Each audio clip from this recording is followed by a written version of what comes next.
presumptuous, Shari. It's really, it is my first term to get re-elected, and I need to focus on my community and making sure that I win this election. I don't take anything for granted.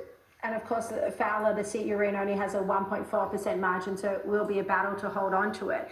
You've said that the policies on cost of living could sway your decision. So how do you compare Labor's tax cuts that come in next July with the Coalition's petrol price reduction?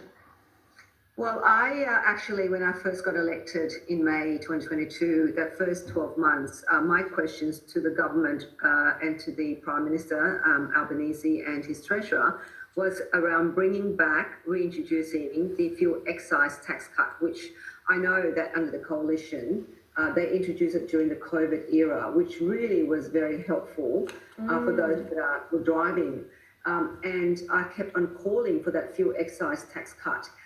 That would alleviate a lot of the costs for families, especially in Fowler and Southwest Sydney, because a lot of our community here, they drive petrol-fueled cars.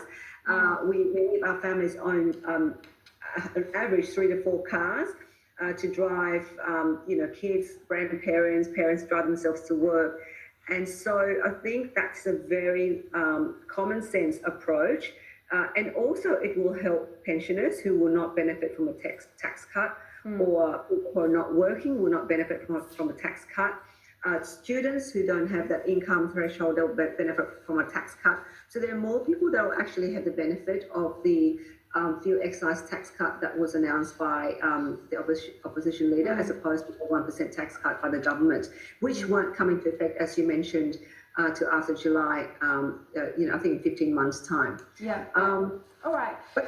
Daly, really appreciate your time in the show and appreciate you being upfront and actually willing to have this conversation with voters. So thank you very much for that.